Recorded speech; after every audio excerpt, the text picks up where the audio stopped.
예를 들어 G마켓에 등록 제한이 생겼잖아요. 2,000개로. 그러면 사람들이 이렇게 생각해요. G마켓은 포기해야겠다. 근데 저는 그렇게 생각을 안 했어요. 다들 포기하겠네? 그러면 나만 팔면 되잖아. 이렇게 생각하는 거예요. 그래서 2,000개 제한이지만 10,000개까지 뚫었어요.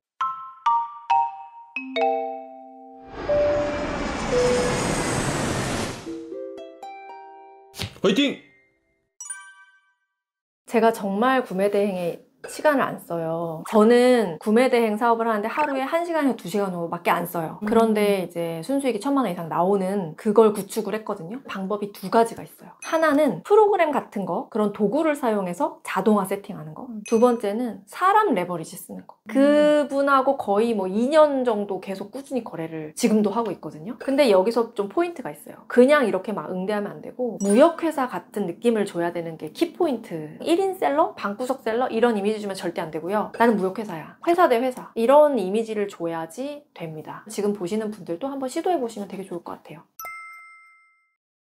네, 이거는 진짜 유료급이에요. 그걸 알고 잘 보시면 되는데 키워드 소싱하고 벤치마킹 소싱이 있는데 그 중에 2가지 다 보여드릴게요. 키워드 소싱은 사실 네이버 데이터랩에서 하는 게 되게 간편하고 무료고 하긴 한데 오늘은 제가 큰맘 먹고 유료급으로 보여드릴게요. 일단 셀로콤즈라는 사이트가 있어요. 여기 셀러라이프 이름이 바뀐 게 셀로콤즈인데 이제 들어가요. 그럼 여기서 사실은 키워드를 검색을 해봐도 되고 아니면은 이거를 해도 돼요. 매매추. 매매추 메뉴가 되게 좋아요. 이거를 클릭을 하면요. 오늘의 키워드를 알려줘요. 그래서 오늘의 키워드 보기를 딱 누르면은 맨날 키워드가 바뀌는데 이제 이게 뜹니다. 여기서 내가 이제 골라봐도 돼요. 20개의 키워드 검색됐잖아요. 여기서 이렇게 보시면서 아 구매 대행으로 적합한가 좀 보시면서 하나 고르는 거지. 예를 들어 보세요. 대형 트랙터 여기 옆에를 봐야 되는데 계절성 부분이 있어요.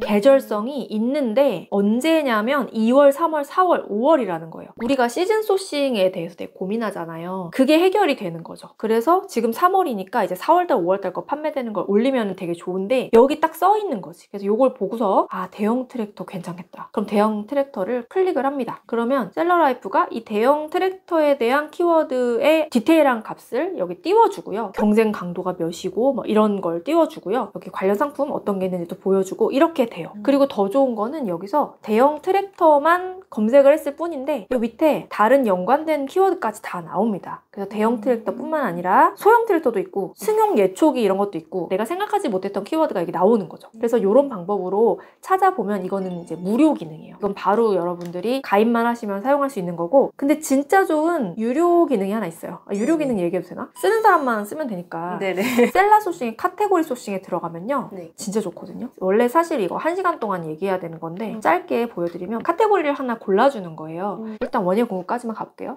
검색을 해요. 그러면 500개 키워드가 나오잖아요. 너무 많잖아요, 뭐가. 근데 엑셀 다운로드를 받을 수가 있어요. 지금 키워드 소싱 얘기하는 거예요. 이 카테고리에서 어떤 키워드를 내가 찾아낼 수 있는가. 이렇게 엑셀 떴잖아요. 너무 이제 복잡하잖아요. 그렇지만 우리는 겁내면 안 돼요. 우리가 볼 거는 딱 이거예요. 브랜드 키워드, 쇼핑성 키워드, 쿠팡의 해외 배송 비율을 볼게요. 이렇게 3칸을 볼 거예요. 먼저 브랜드 키워드는 중국 구매 대행은 브랜드를 팔지 않아요. 위험해서. 그래서 브랜드 키워드는 아닌 걸로 필터를 걸어서 검색을 해줘요. 그 다음에 쇼핑성 키워드만 남깁니다. 쇼핑성 키워드가 아닌 게 있으면 제외하고요. 이렇게 한 다음에 쿠팡 해외 배송 비율을 내림차 순으로 정렬을 하면요. 해외 배송 비율이 높은 거 순서대로 나오잖아요. 그러면은 해외 배송 비율이 높다는 게 무슨 뜻일까? 구매 대행에 구매 대행에 적합하다. 해외 배송 비율이 높으면 구매 대행으로 많이 이제 판매가 되고 있다는 거잖아요. 그러면 여기부터 보면 돼. 곡물 이송기라는 키워드를 찾았어요. 이거 구매 대행으로 잘 팔려요. 블루베리 선별기? 이것도 잘 팔려요. 소형 제설차? 잘 팔려요. 다 잘 팔리는 거가 이제 여기에 이렇게 나온 거죠. 다 찾았어요.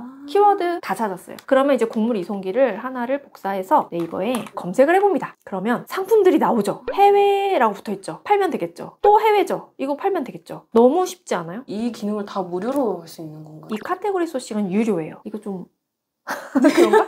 너무 유료 기능인가? 그러면 혹시 가능하시면 네이버 데이터랩에서 하는 것도 한 번만 이렇게 알려주실 수 있을까요? 데이터랩에서 하는 거는 쇼핑 인사이트 쪽으로 가서 카테고리를 정해줄 수 있거든요. 생활건강 탭에서 이거를 한번 해볼게요. 공구 쪽으로 가서 원예 공구 쪽으로 갔어요. 4분류까지 선택해도 되지만 그냥 일단 3분류까지만 해볼게요. 1년으로 해놓고 조약을 누를 겁니다. 그러면은 2024년도 3월부터 25년도 3월까지 인기 검색어 탑 500이 나오죠. 이게 이게 인기가 가장 있는 거 순서대로 나오는 거니까 이런 것들을 우리가 확인할 수 있는 거예요. 사실 이게 구매 대행으로 팔리는 건지 안 팔리는 건지 우리가 모르잖아요. 이건 다 섞여 있으니까 우리가 그 검증 작업을 한번 해줘야 되거든요. 그러면은 예를 들어서 하나를 해볼게요. 잔디 깎는 기계를 한번 해볼까요? 잔디 깎는 기계를 네이버에 검색을 해봐요. 이렇게 1페이지인데 해외라고 붙어있는 게 나오는 게 있어요. 해외라고 안 붙어있을 수도 있어요. 그러니까 여기에 나온 키워드를 넣는데 1페이지에 해외라고 붙어있는 게 한 개도 없다. 그러면 그거는 소싱하면 안 돼요. 해외 구매 대행으로 어차피 안 팔려요. 근데 1페이지에 해외가 붙어 있으면 얘는 해외 구매 대행으로 일단 네이버가 노출을 해주고 그 다음에 팔리기도 팔린다 이렇게 생각하면 되는 거죠. 그래서 요거 잔디 깎는 기계 나왔잖아요. 얘 팔면 되겠죠 우리가. 그리고 좀 더 내려가 봤을 때 또 있나 이렇게 보는데 사실은 이런 것들도 찾으면 다 나오거든요. 타오바오에. 그치만 뭐 확신할 수 없으니까 초보자의 경우에는 그래서 해외 딱지가 있는 거를 찾습니다. 여기 또 해외 딱지가 있죠? 그러면 얘도 우리가 가져오면 되겠죠. 이런 식으로 찾는 거예요. 이게 노가다긴 한데 그래도 굉장히 간단해요. 그래서 누구나 할 수 있는 그런 거라고 보시면 되고요. 그리고 하나 더 말씀드리자면은 여기서 우리가 1년으로 해놓고 조회를 했잖아요.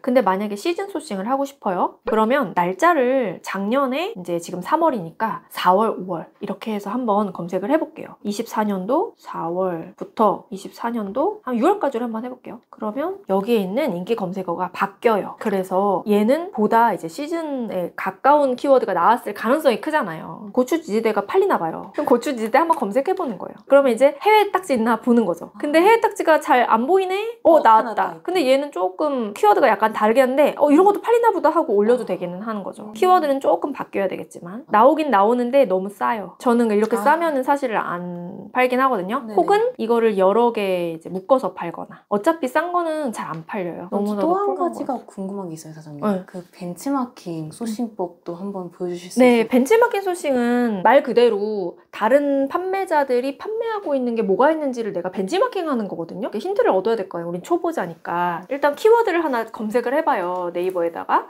사료 배합기로 저는 검색을 해서 요게 이제 나왔어요. 요걸 소싱해라 이 얘기가 아니라 여기서 판매하고 있는 판매자가 이렇게 많잖아요. 여기를 들어가 보는 거예요.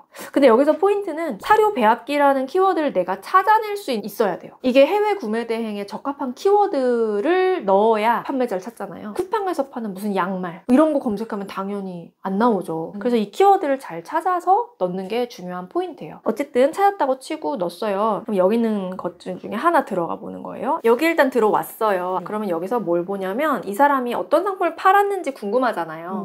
그거를 보는 건 네이버의 경우에는 너무 편하게 돼 있어요. 전체 상품 들어가가지고 누적 판매 순위 있거든요. 누적 판매 순위란 거는 판매가 많이 된 순서대로 나열을 해준다는 뜻이잖아요. 그래서 여기 들어가서 이렇게 리스트형으로 바꿔요. 그다음에 이렇게 쫙 봤죠. 그러면 여기에 리뷰가 달린 게 나와요. 리뷰가 달렸으면 그게 무슨 의미죠? 판매가 된 거죠. 근데 없는 것도 있죠. 리뷰 없는 거는 팔렸을까요? 안 팔렸을까요? 안 팔릴 가능성이 높죠. 안 팔렸을 것 같아요? 누적 판매 순인데? 그냥 리뷰만 없을 뿐이네요. 그죠? 그러니까 판매가 많이 일어난 거부터 위에서부터 나열이 돼 있으니까 마지막에 리뷰 달린 친구 얘 팔린 거니까 이 위에는 다 팔린 거 라고 보면 되죠. 이렇게 내가 이제 힌트를 얻는 거지. 이 등받이 대기 의자가 팔리는구나. 다이슨 드라이기 호환 필터가 팔리는구나. 근데 다이슨 드라이기는 위험해요. 하지 마세요. 다이슨에서 되게 관리를 하거든요. 화장대 조명 거울이 팔리는구나. 근데 조명 거울도 조심하세요. 거울 잘 깨지니까.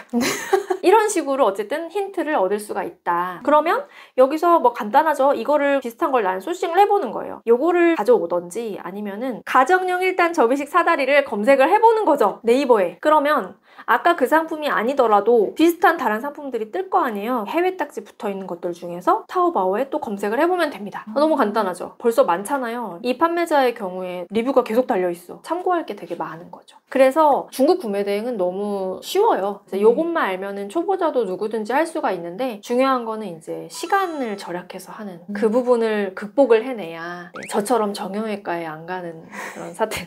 그래서 그런 부분만 극복해내면은 정말 좋죠. 그냥 올리면 끝입니다. 뭐 별다른 판매 노하우가 있는 건 아니고 그런 건 있을 수 있죠. 대량권 견적을 어떻게 하는 게 성사율이 높은가 아니면 대량권을 하는데 어떻게 해야 마진이 많이 남는가 이런 노하우는 있을 수 있겠지만 그겁니다. 그걸 여기서 얘기를 하라고요? 30분은 얘기해야 될 것 같은데 좀 뭐 그런 거 있어요. 아까 제가 이야기를 잠깐 했는데 대량권을 따기 위해서는 뭔가 무역회사인 것처럼 하는 게 좋다고 했잖아요. 이런 방법이 하나 있어요. 명함을 하나 파는 거죠. 구닥다리 무역 무역회사 같은 명함을.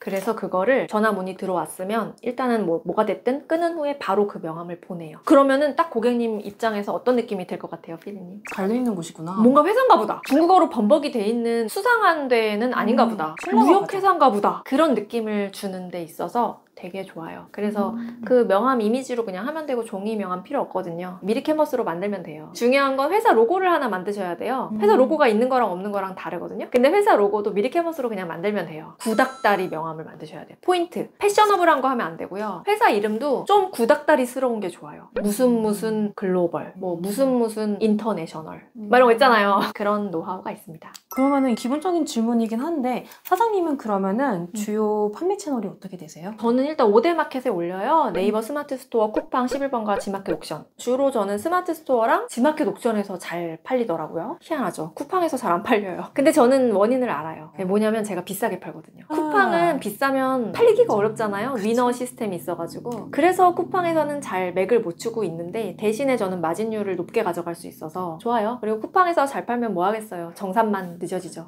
그러면은 마진율도 한번 여쭤봐도 될까요? 저 마진은 30에서 35% 정도. 마진이 되게 높죠? 네. 중국 구매 대행 보통 마진율이 20에서 25% 맞아요. 정도 얘기하거든요. 저는 마진이 좀 높아요. 이렇게 해도 팔린다는 거잖아요. 근데 처음부터 이렇게 하면 안 돼요. 저는 이미 마켓 지수도 올라갈 만큼 올라가 있고 상품 수도 많기 때문에 이게 되는 거지만 처음에 하시는 분들이 30%, 40% 이렇게 올리면 안 팔려요. 초반에는 그래도 정석대로 가시는 초반에는 그렇게 하고 나중에 점점 올려야죠. 그런 작업들을 해줘야죠. 그러면은 사장님은 좀 약간 대량으로 등록을 하시는 걸로 알고 있는데 그렇게 많이 올리다 보면은 좀 변수들이 좀 많이 생기지 않나요? 반품이라든지 CS라든지 왜냐면 제가 사장님 채널에서 되게 재밌게 봤던 게 그 반품 왔던 물건을 보여주시는 걸 봤거든요. 그래서 그런 거를 어떻게 좀 대처를 하시는지도 한번 여쭤보고 싶어요. 일단은 제가 그 당시에는 생각을 좀 잘못했어요. 뭐냐면 회수를 했어요, 반품을. 저는 원래 회수를 잘 안 하는 편인데 그때는 제가 왜 그랬는지 회수가 하고 싶더라고요. 그런데 나중에 이제 처분을 하려고 보니까 잘 처분이 안 되더라고요. 생각보다. 그리고 너무 귀찮아. 그래서 되게 후회를 많이 했어요. 내 원래 컨셉이 이게 아니었는데 내가 잘못했구나. 그래서 회수를 이제 하지 않는 거죠. 만약에 반품 요청이 들어오면은 고객님한테 연락해서 일단 1차적으로 방어를 해요. 깎아드릴 테니까 좀 어떻게 쓰시면 안 될까요? 이런 식으로 해서 어제도 어떤 분이 반품을 하고 싶대요, 자전거를. 자기는 기어 변속이 되는 걸 샀는데 기어 변속하는 게 아니다 이거예요. 근데 보니까 기어 변속이 안 되는 걸 이 사람이 산 게 맞았어. 근데 제가 싸우기 싫어가지고 고객님 3만 원 캐시백 해드릴 테니까 쓰시겠어요? 이렇게 얘기를 했거든요. 근데 고객님이 뭐라고 하시냐면 4만 원 해주면 쓰겠대요. 네, 고객님 4만 원 입금 드리겠습니다. 계좌번호 주세요. 해가지고 구매 확정하셨습니다. 그런 게 많이 들어오나요? 많진 않아요. 근데 주문 건수가 늘어날수록 당연히 반품 CS도 발생할 수밖에 없죠. 근데 제 생각은 뭐냐면 처음에는 하나하나 성실성의껏 대응하는 게 중요해요. 왜냐면 남는 것도 별로 없고 하니까. 근데 지금처럼 저처럼 주문이 좀 많이 있고 하면은 시간 절약이 되게 중요하거든요. 그래서 그거 하나 막으려고 막 10분, 20분 쓰는 것보다 그냥 이렇게 처리해버리는 게 차라리 그 시간에 업로드를 하나 더 하자. 이런 건 것 같아요. 근데 물론 반품 방어도 중요한데 자기 처한 상황에 맞게 하는 게 중요한 것 같아요. 이게 사실은 생각의 방향이 좀 다를 수 있어요. 예를 들어 지마켓에 등록 제한이 생겼잖아요. 2,000개로. 그러면 사람들이 이렇게 생각해요. 지마켓은 포기해야겠다. 근데 저는 그렇게 생각을 안 했어요. 다들 포기하겠네? 그러면 나만 팔면 되잖아. 이렇게 생각하는 거예요. 그래서 2,000개 제한이지만 10,000개까지 뚫었어요. 10,000개 뚫는 방법을 제가 제 채널에서 말씀을 드렸는데 나는 10,000개를 올리고 나머지 애들은 다 포기해서 내가 떨어졌어. 그럼 나는 5배를 상품을 얘네들보다 파는 거잖아요. 그럼 당연히 주문이 더 잘 들어오죠. 위기를 기회로 보신 거네요. 그쵸. 그래서 제가 하는 방식을 이제 듣고서 그렇게 실행하시는 분들은 지마켓 옥션에서도 잘 팔고 있는 거죠, 현재. 그럼 이렇게 10,000개를 뚫는 방법 사장님 채널에 가면 볼 수 있는 걸까요? 네, 올려놨을 거예요.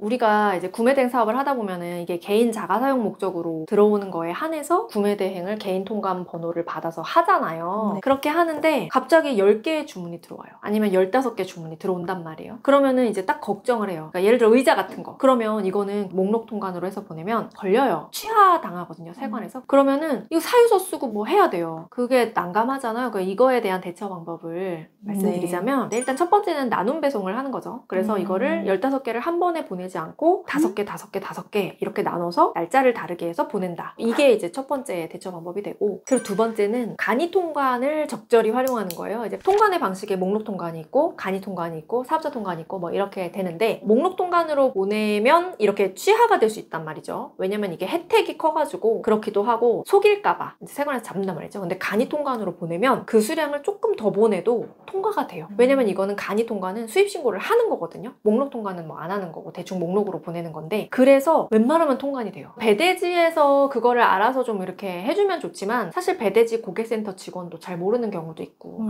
그래서 저는 간이 통관으로 큰 테이블 같은 거 6개 이런 거 있거든요. 네네. 그럼 보통 간이 통관으로 안 보내고 사람들이 목록으로 막 보내다 맞아요. 걸려요. 아니면 쪼개서 보내요. 근데 저는 간이 통관으로 6개를 한 번에 보내버리고 이런 식으로 하면 통관이 또 다 잘 되더라고요. 그거 하나 이제 좀 꿀팁입니다. 그리고 또 하나는 이렇게 수량이 많잖아요. 그럼 배송대에서 뭐라고 하냐면 사업자 통관 해야 된다 그래요. 근데 사업자 통관하면 근데 일이 커지거든요. 원산지 증명도 해야 되고 수수료도 들고 한 2만 원인가 3만 원인가 추가 수수료가 붙잖아요. 또 그러면 돈도 들고 그리고 스티커도 붙여야 돼. 원산지 스티커. 그래서 사업자 통관을 하지 말고 간이 통관 쪽으로 하면은 훨씬 간편하게 잘 할 수 있더라고요.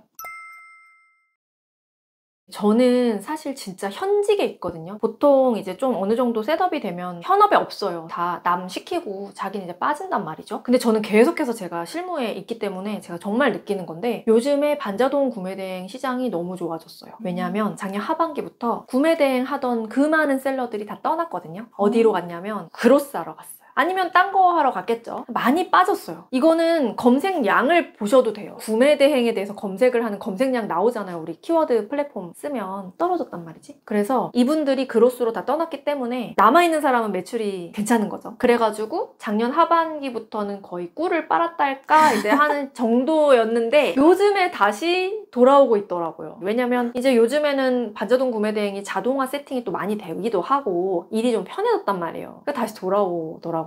그만큼 요즘에 너무 좋아요. 유행이 빠져서 오히려 좋은 그런 타이밍? 유행이 그로스로 좀 갔기 때문에. 저도 요새 이제 사장님들 찾아보고 하다 보면은 네. 로켓 크로스 하시는 분들 진짜 많아요. 진짜 많아요. 진짜 거기 경쟁이 엄청나게 치열하거든요. 근데 여긴 오히려 블루오션인 것 같아. 그래서 너무 요즘 분위기 좋고, 그래서 이 영상을 보시고 중국 구매 대행을 다시 시작하려고 하시는 분들이 생길지도 모르겠지만 오세요. 좋으니까. 시작하러 오세요. 저는요, 사실은 떼돈을 벌고 싶은 생각은 없어요. 저는 가정이 되게 중요해요. 우리 가족들하고 안정적이고 행복하게 시간을 많이 그쪽에 써서 그렇게 삶을 살아가고 싶거든요. 그래서 저는 자동화 세팅을 열심히 잘하는 게 일단 1차적인 목표고, 그래서 구매 대행 사업은 자동화 세팅이 어느 정도 됐기 때문에 다른 분야의 또 파이프라인을 자동화 또 구축해서 늘려나가는 게 이제 사업적인 목표예요. 그렇게 자동화를 잘 해놓고 나는 이제 가족들한테 시간을 쓰는 거죠. 그러니까 요즘에 사실 그런 게 많아요. 인스타나 뭐 유튜브 보면은 되게 사치를 조장하는 뭐 그런 거 있잖아요. 그러니까 예를 들어서 되게 큰 외제차를 내가 뽑았네. 그러면서 자랑하면서 네, 나처럼 되고 싶지? 막 이러는 영상 있잖아요. 저 네. 그런 게 너무 걱정스러워요. 채널 보시는 분들 그런 거에 현혹이 되지 않으셨으면 좋겠어요. 제가 지금 40년 넘게 살아보니까 그게 중요한 게 아니더라고요. 삶에서 중요한 거는 돈도 중요하지만 정말 중요한 건 가족이고, 그리고 나의 삶의 균형이라던가 이런 게 훨씬 중요한 것 같아요. 그래서 돈을 벌고 싶은 분들이 물론 이 채널도 보시고 하겠지만 너무 그쪽으로 이렇게 편향되지 마시고 삶에서 정말 중요한 것이 뭔지 생각해 보셨으면 좋겠어요. 채널 보시는 분들, 그리고 저도 그렇고 우리 모두 다 같이 부자 돼요. 안녕!